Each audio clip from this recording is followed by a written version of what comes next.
Yeah, I've had some people whose names I don't know how to pronounce very well. And if I forget to ask beforehand, I feel like a real idiot. I know, I've been there. All right, we are live. Wow. This feels so official. Awesome. This is Jordan Moorhead with the Moorhead team, and this is the Austin Real Estate Investing Podcast. Today we have Stephanie Douglas with Open House Austin, and she's doing so many awesome things at Austin that she's going to share with us here today. Hey, Stephanie, how are you? Hi, great. How are you? Great. Glad we could get on here. I know we're both very busy people. I know we always have stuff going on, and it's hard to lock down some time. I'm so glad we could get you on today. I've been following you on Instagram for a while, and I see all the cool stuff you're doing every day. Yes, thank you. So happy to be here. Always, I love talking about investing. Could do it for hours and hours. So very thrilled to be here. You're in the right spot. So, real quick, tell our guests who you are and how you're involved with real estate investing in the Austin area. Yeah. So my name is Steph Douglas. I am the co-founder of Open House Austin. We are a real estate education company. We're also a team with Realty Austin, real estate team. So I have my license, although I'm not taking clients anymore. I manage our team of 3 agents. And then I'm also an investor. So I've been investing since 2013. I started with my very first house that I lived in, and I house hacked. House hacking has been a big uh, way that I've been able to grow quickly. My savings rate has been skyrocketing ever since I completely eradicated my mortgage or rent payment. So 2013, I bought my first house. I bet really high on East Austin, and my bet paid off. So I was lucky in the right place at the right time. And I now am I have a family partnership where we buy houses. We use the Burr method. And so we've been doing we're going to start ramping up to probably 3 to 4 a year. And we have 14 doors with our partnership. And then I have a couple of doors with business partners, friends. We just closed on a really exciting property and about an hour away from here. So that's kind of the rundown. And I'm happy to go deeper into any of those things. Yeah, I love it. So, obviously, your Open House Austin has gotten a lot of press. So, I've seen a lot of the stuff you guys are doing there. I love the house hacking component. I just bought my fourth house hack in South Austin. My last two were actually in East Austin, and those paid off very well. So, I think that's Yes. a common theme you find between real estate investors is, hey, we want to get into this. We don't have a lot of money when we get started. So we do this house hacking deal, and it's so powerful. So powerful. And I think you hit the nail on the head with not having a lot of money initially. Real estate is such an amazing way to get into investing, grow quickly, and not have much capital to begin with. I put 5% down on my first house. So 180, 5% of that. Very doable if you I was 24. So very doable. Save up for a couple of years, get into it, and then it just kind of snowballs from there. That's crazy. 180. Where was that house? It was in the zip code 78721. Okay. And at the time in 2013, that felt people called it far east, which Hmm. was like, oh my gosh, you're so far away. And it felt like such a sacrifice. And now that's like very central zip code in Austin. And so I feel like that's part of my advice is like you might not be able to get the primest location at the moment, but if you're in a fast growing city, it will very quickly become a prime location. Oh, yeah. That's something, it's hard when we're dealing with our clients, and I'm sure you're helping your agents understand this, is, hey, I want to be here. This is such a nice area. You probably don't want to be there right now. You want to be just a little bit further out. That's Yep. not so nice of an area. That's still close to a lot of this really cool stuff to do. This is a conversation I probably have every day with our agents and with our clients. Hey, I know you want to be here. We can't find something that makes sense right here. Just down the street over here, it might be a little dirty. It might be a little run down right now, like 78721 was, but it's going to be so close to all the cool stuff that Austin has to offer. I think you really Exactly. got to take advantage of it. Yeah. And I mean, for $100,000 to $200,000 discount too, it's a really wild in real estate, and you know this, but there's those mental barriers, and usually they come in the form of a road or a zip code or a highway. And I think the mental barrier has been kind of like moving out. Austin was a small town. And so on all sides of Austin, the mental barrier has expanded in people's mind as quote unquote in town or like a good location in Austin. Oh yeah, I remember I was talking to a lady back in 2016. She said, "Oh, I'm all the way out in Maynard." Like it was something so far out there. But Yeah. we both know that's what 20 minutes from downtown on a bad day. Yes, exactly. And when you think about large cities, like I grew up in Houston, Mhm. where they say Houston is an hour away from Houston. Yeah. 20 minutes is nothing. So when you kind of translate that into bigger cities, and I feel like Austin is in its adolescence, like Oh we yeah. have so much room to grow. Manor is going to be basically another neighborhood of Austin. Oh, absolutely. And you mentioned we've got so much room to grow. So we've had this tremendous growth over the last couple of years, especially the last year or two. We've had big employers like Tesla, Apple's moving their big campus here. Mhm. Now Samsung's moving their big campus here. Oracle moved their headquarters here. It's if you think about that stuff, are they really the last? They're not, No, they weren't the first. I would say they're somewhere in the beginning stages of people moving companies to Austin. And totally. when companies come, jobs come, which mean people come. Hmm. Yeah, and we're starting to get major sports teams, and Yeah. like I feel like will that part of things will just grow, and Mm. that really stimulates areas and growth and economy, and it's exciting. I know there's a lot of opposition to growth, and I totally understand that. I've been in Austin for since 2017. Sorry, since 2007. So what is that? Oh, wow. A long time. I went to college 14 here. years. Yeah.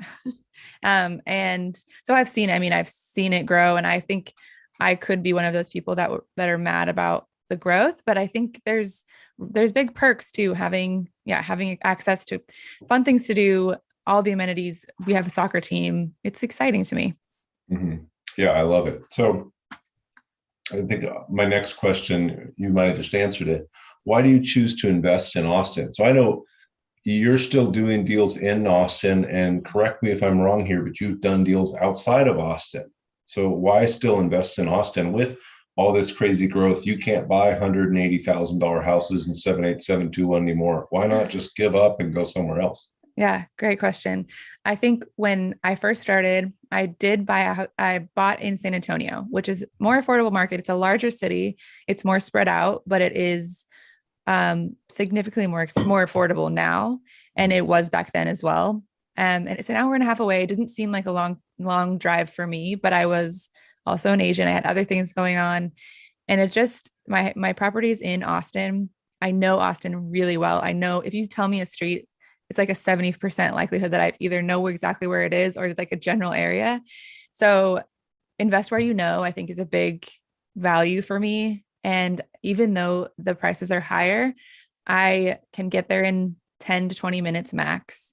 I can oversee the projects really well. And again, know these streets better than anything. And so we tried San Antonio. It was a really big challenge.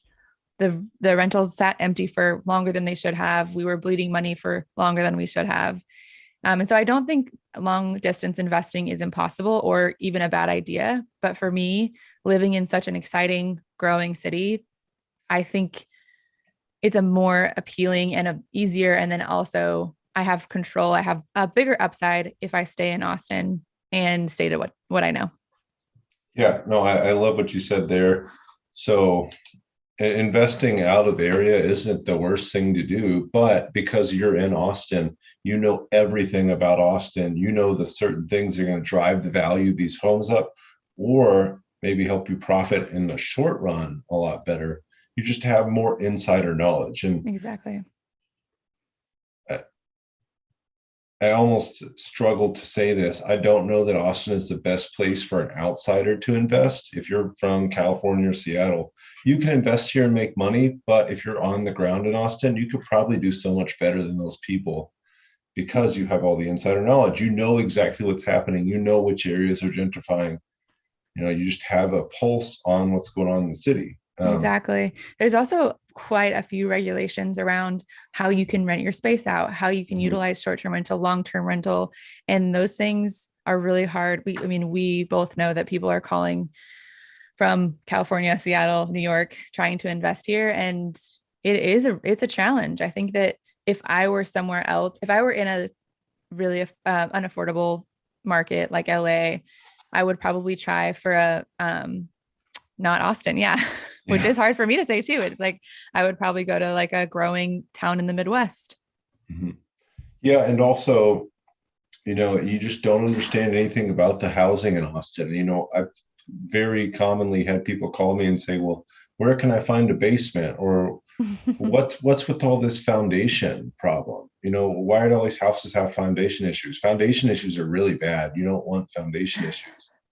And that's not the case here. Lots of houses have foundation issues. They're not always that bad. But when Right. you don't know a local market, even if you're going to invest out of area or out of state, you don't know a local market, it's a lot harder to invest than if you know everything about it like you do. Yep. And you also mentioned something that I think is really important, not so much related to the market, but related to, hey, I'm busy, I'm doing other stuff, I'm an active real estate agent, or I'm growing an awesome business. Maybe it's not worth my time to invest in these low dollar markets over here where things aren't going so well. If I'm going to invest, I'm going to do it here where it goes really well. 100%. I think that's so important to know your boundaries and to know to be really realistic with yourself about your time constraints. And while I bought a duplex in San Antonio for 80,000, which you haven't seen that in Austin for 20 years, it Mhm. was my worst deal because I was just not there. And I was happy. I love San Antonio. I think San Antonio is a really, really cool place. I love to visit. But I'm happy to be out of there in my investments. Yeah. And I think you also got to weigh, what is my time worth? So Mm-hmm. if I'm buying this $80,000 duplex in San Antonio, which is an awesome deal, but I'm making $300 a month off this thing and it takes 5 hours a month of my time, and I could use that 5 hours in that headspace to better run a real estate team in Austin or find better investments in Austin, you're probably going to make a lot more money. 100%. And I think early on investors, and it was important for my investing career to go through this phase. I think we Mhm. bought really rundown properties. I emailed every single listing in San Antonio with a 30 to $50,000 lower offer. And the people who got back to me, we bought it. And those houses were, you mentioned foundation. We've dealt with so much foundation, but the houses we bought in San Antonio were really, really rough. And I think for me now in my phase of my career, I'm willing to pay a little bit more for a little bit higher quality property, and spend more upfront and maybe spend a little bit more on the rehab, but like my $80,000 days and then putting $20,000 into it's over. Yeah, no, it's so good to know that stuff about yourself too. And Yeah. it's a valuable lesson you learn. And it sounds like it's all worked out for the best. So, Yes. Steph, what attracted you to real estate investing? Obviously, you've been through so many deals, you've figured out what your niche is now, but how'd you get started? Yeah, I was a fourth grade math teacher for 7 years. I got my degree at University of Texas in Austin in elementary education. And the housing market I was renting started getting expensive. It started growing. That this was around 2012, 2013, and I wasn't going to be able to afford my neighborhood anymore in rent. And I was like, this is the time. So that's when I bought my $880,000 house. It was flipped, like a quick 2-week flip that you used to see. And I was like, wow, I don't ever have to do anything. I mean, I bought a house at 24. I'm done. Everyone was so impressed. I was like, okay, cool. And then I rented it out to move in with a partner. I had $500 cash flow, $500 a month cash flow. And I was like, that was like a third of my paycheck. I was like, this is amazing. I can't believe I'm just sitting here and getting paid this. So me and that partner inevitably went separate ways. And I had already rented out my first house and I didn't want to go back to renting. So I was like, okay, what are my options here? I I went to my mom, who was also a teacher, and said, hey, let's partner 50-50 on another house. I'll live in it, manage it, rent out a couple rooms, and we can renovate it ourselves. And so my mom and I spent a summer. We had summers off since we were teachers, renovating his house, YouTube university style. We just like did most of it ourselves. And I realized that I liked doing that more than I liked teaching. So I got my license. I started doing real estate, and I was doing both of them at the same time, basically losing money by going to work as a teacher.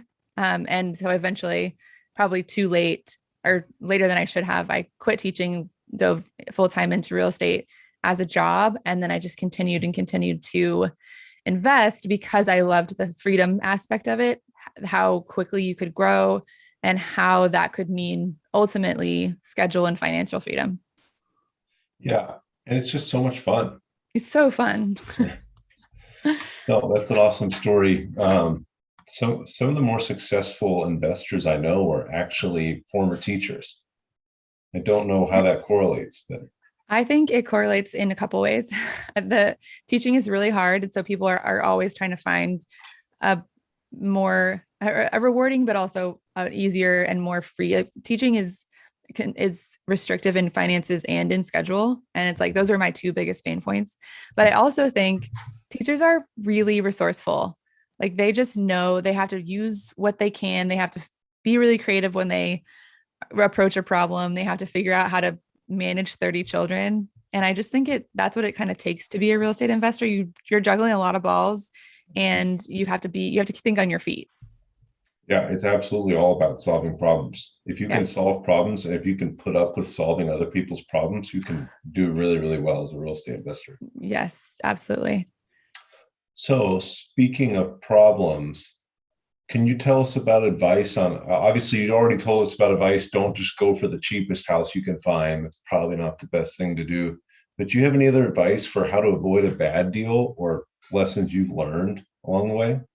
Yeah, I think for me now, I can look at a deal and just like know right away. You're probably the same. You can tell, kind of do the numbers in your head, and know right away because you have so much experience. And I feel like analyzing deals is, you can practice and get really good at it. And I Mhm. think when I have these searches set up on my phone, they come to me, whatever I'm interested in that point of time, always looking at real estate, and I'm analyzing deals constantly and saying, okay, well, that one wouldn't work. This one could work. And I think avoiding a bad deal is all about context and how rich your context is, and how much knowledge you have of the market, of not again, you don't have to live there, but it's really important to know what's happening at that point in time in that exact area, and meaning like within blocks. So everything that's popped up in the market, every price that has come across the screen, and ideally what they've sold for. You can find those things out from your agent with the comps. And if you're an agent, it's that much easier. But I think the best advice is to just be obsessive about what is happening right then. And then you can know it right away. Okay, this is a good deal. Let's move on it. Yeah, and that's so important, just moving quickly. I Yes. think that holds up so many investors. So if you have that background knowledge and you know everything about the area, like you're saying, then you can make those decisions quickly and get great deals. Yes, because I feel like, and I'm going to go against what I just said a little tiny bit, but people get analysis paralysis. So Oh yeah. you balance knowing everything you can about the market, but also being able to go quickly and be decisive. I think the one of the main reasons I've been successful in anything is because I'm decisive, and I'm risk tolerant. Mhm. Oh yeah, I think those are great traits to have if you're a real estate investor or in business of any sort. Yes. Yes. I think it applies everywhere. And I think that probably being quick to act and having context about your market is true across the board. Mhm.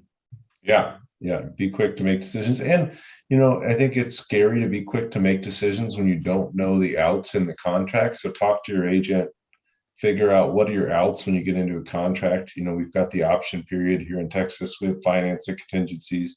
There's some other contingencies there that can help you if Yes. if you make a mistake. it can help you be more risk tolerant when you know when you can exit. But I would also say, like, we have people come to us and say, I'm looking for a really good deal. And it's like, okay, great. Everyone is looking for a really good deal. Mhm. We have bought every single one of our houses on the MLS. Mhm. We don't knock doors, we don't send flyers. We look for houses that are undervalued, that are overlooked, and that have been sitting on the market for a long time. And so your good deal is going to be kind of unique to you. Like this is perfect for your situation and maybe not for everybody's. So being creative is a huge part of the reason I've been successful, because I see the value where other people don't. Yeah. And that's so big. So I've done a lot of off-market marketing and I've had it not work so well. So I've bought most of my deals off the MLS too, but we've done Google AdWords, we've done VA phone callers, we've done direct mail, we've done all of it. If somebody goes to the MLS, they get an agent, they want to sell that house. Right. So if you find the right house to buy on the MLS, maybe it's not marketed correctly, Mm-hmm. those are great deals. All of my house hacks have actually bought off the MLS. Some Yeah. rentals I've bought through wholesalers, but when people are going to somebody to sell it, they're motivated to sell it. Yes, absolutely. And people are, especially right now, they know that they can sell their house for quite a lot. Like a lot of times, if they're off market, they have an even inflated idea of what they can actually get. So I found that it's a little bit smoother to just go with people who are wanting to sell and have already seeked out the agent to sell it. And ideally, that agent isn't very good, and they take bad pictures, or they price it way too high, and you can go in right at the moment that they're feeling discouraged. And I think what I tell my agents is that it's all so psychological. You have to get in their mindset. If they're feeling not in a hurry, there's nothing you can do in negotiations to make them change their mind. Mm-hmm. Yeah, and I love what you said about the off-market sellers having this inflated sense of value. I can't tell you how many people I've talked to, both sellers that want to sell and off-market sellers that say, "Hey, I want 800,000 for my house." Well, your house is worth 550. Nope, I'm not going to sell it until I get 800. Yeah. Right. Well, you might be waiting 4 or 5 years if that happens, Right. but I can't buy it right now. So it's a lot easier and it's a lot smoother to buy it just through an agent. Find somebody that's great, make sure you're doing your due diligence, but you're going to have better luck finding people who actually want to sell. 100%. And I think that's the same on, I mean, we're both agents. So it seems like it's in our best interest to say this, but having a good agent is so important to your process. And Mhm. obviously it's easier for us because we have our licenses and we can, we represent ourselves. But if you're not planning to get your license, it's imperative to have someone who has similar values, similar mindset around investing to help you buy your how for investing or buy houses in general. Oh, yeah. So I invest out of state. Just talk about that. We always use an agent on all of our investments. We Yes. actually pay their commission. So the listing side gets to keep the whole commission. Amazing. So we're always paying an agent. We're paying the agent because we see the value in having an agent so much rather than just going straight to the listing agent, which we could do off of Zillow or something. Right. We just pay the buyer's agent 3% commission, get the deal done, and we get much better deals. We get protected, we get guidance, we get everything we Yes. need. We get referrals for contractors, all sorts of things. Um, It's funny how low the opinion is of realtors, which I mhm. mean, we both met our fair share of awful agents. So I totally understand. And it can feel predatory, but really agents, they do a lot. If they're a good agent, they're doing a lot and they're working for that money. So I love that you pay the commission off of your own Yeah, income. I think being an agent, I value it even more. So I just make Yes. sure we use an agent. I know I don't want to represent myself in somewhere that I don't understand and know. Yes. So I'm going to find an expert to represent us and protect our Yes. interests. I love that. Where are you investing? So I'm from Louisville, Kentucky. Obviously, Oh, live in Austin. I invest in Austin. I invest in Louisville, but I only invest in Louisville because I'm from Louisville and I know yes. Louisville so well. Yep. Yep. I love that. I think, especially if you have someone on the ground, do you have family there still? family and a business partner from grade school.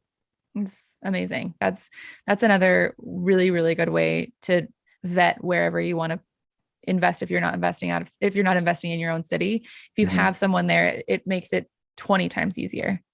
Well, I wouldn't be able to do it at the level we do it if I didn't have a business partner and I wasn't from there. Yes. Awesome. So I know we've talked about a lot of advice that investors need to know, but what's one thing you tell a newer investor when they come in to see you? So I know you guys do a lot of education. What's your biggest piece of advice for newer investors? So I've kind of mentioned, but the creativity piece is just so big for especially new investors, people who want to break into the industry. It's all about seeing it with new eyes, which is another reason why talking to an expert is so important. They could see it in a totally different way than you. But the creativity piece, and then I think you're never going to know everything. And so jumping in, like not being afraid of the bad deal, jumping in and just doing something is like 10 years of grad school. Yeah. So I think if you really want to be an investor and you really want to invest in real estate, just do it. Nike, not, but buy something. Like I feel we call it real life grad school. It really does. You're going to learn so much more by doing it than by reading things, by obviously do research, listen to podcasts. I listened to everything I could get my hands on, but I was also buying while I was listening. Mhm. Yeah. And I think, you're not inferring that go out and just buy anything you see. You're saying, hey, if you can analyze a deal and find out this deal is going to work, there's always some unknowns there. You're going to only see this much. There might be Mm-hmm. this much going on, but make sure the Exactly. deal works, buy it. Sometimes some of the deals that have looked the thinnest for me have been the best deals. 100%. I think for me, my highest grossing property right now is the first one that I bought. And it's because I did it in phases. I bought it, didn't I was, paid half of it with a roommate, and then I was getting some cash flow from long-term tenants. And then I added a second unit in the form of an ADU, or an accessory dwelling unit, in the backyard. And now that property cash flows $3,000 a month, and I've spent 180 on it. So like the best deals are you're just not gonna know everything. But also great advice to just analyze, make sure the numbers work. And when we say that, I just feel like it feels so intimidating. Like what are the numbers? Like how do I run them? And I think it's way simpler than people think. Like you figure out your monthly costs, mortgage, taxes, insurance, and then you figure out what you can earn monthly. And that's how you figure out if it works. Yeah, no, it's actually very simple. But I Yeah. love that you said, "Hey, I bought it for 180." I had no idea it was going to gross me $3,000 a month. Now, um, there's always just so much unseen. So you mentioned one thing that is really interesting in Austin right now, in the ADU deals. So Yeah. are you doing ADUs on some of your properties, and what do those look like? Yeah. So ADUs, I love them for many reasons. ADUs are highly restricted in Austin. So this is definitely, take this with a grain of salt, but Mhm. we identify properties that have large backyards and have meet the minimum requirements, and like they're zoned for um, ADUs, or again, accessory dwelling units, or little houses in the back. I started with the one I built. So it has a pier and beam foundation, made sure that I was, permits and all of that worked out. It was not as hard as not as painful as I thought it was going to be. And now from that model, we've been pulling on um, tiny homes with wheels, Mhm. and those are way easier to get permitted. They're way easier, and they're so cute. They're like, I mean, I know it's essentially a mobile home. I like that mobile homes are like trending now in the form of tiny houses, but people also love to rent them. Um, Long term or short term, mid term, they're very, very trendy, and they do really, really well on Airbnb or on I've rented them long term as well. So that's kind of our model now that we're just replicating. We're renovating the house on the property and then pulling on an ADU. That's awesome. Yeah. I had not heard of that model. I know tiny homes are absolutely trending, and I love that you said they're kind of like a mobile home. Mobile homes are really nice. Like the So nice mobile nice. homes are so nice. You walk into them and they've got big kitchens with big kitchen islands and big bedrooms. And you're like, man, this is a really nice house. But then you walk outside and see that it's 4 feet off the ground and Yeah. are surrounded by skirting, and they have just such a negative connotation. Yep. It's amazing. Ours are all so this is we're about to buy our fourth, Mhm. and it is you can finance them. You can finance them through RV financing, so the interest rates aren't crazy, but you can get a really nice, very quaint tiny house for anywhere from 40 to 70,000, all decked out with all the appliances, everything finished, like pulled on, renting it the next day. And you can put ten to $20,000 down. Your payments covered by the rental income, and you're all set. You have to hook it up to utilities, but that's pretty minimal, not invasive. Just dig a trench for you have a plumber do your plumbing, electrician do your electrical, and it's really cool. Awesome. That's a new strategy I hadn't heard of. Of course, I've heard of the ADUs, and you mentioned zoning is really restrictive. They've been battling this code next for a couple of years, so maybe someday it won't be, but right now it is. So you got to Right. know what you're doing. You have to Yeah. find the right size lot with the right zoning and the right setbacks before you do it, but it can be done. Yeah. And I love it because you're adding a whole nother house. You're creating housing, which I mean, I'm definitely real estate investing has the ability and capability to hurt communities. And I think when you're pulling on or adding new housing, you're creating something that wasn't there before. So whether you Airbnb it, which is a higher income, but again, you're taking a potentially long-term rental off the market. But in this case, you're not taking anything off the market because you added it to the market. True. Yeah. Very true. So, Steph, what's next for you? Obviously, you've come from being a solo real estate agent and doing some side investing to building a team and an education company. Where are you guys going next? Yeah, we're growing really quickly. Like as you mentioned, we were just in the New York Times Magazine, which is Hmm. really exciting. But we are wanting to focus really heavily on first time buyers, millennials, Gen Z, and making that more accessible. So we are nationwide. So we have our team in Austin. We have a network across the country of agents. And so we were trying to build that really of people who have like-minded creative investing, helping people get into their first home who think that they can't, making it more accessible.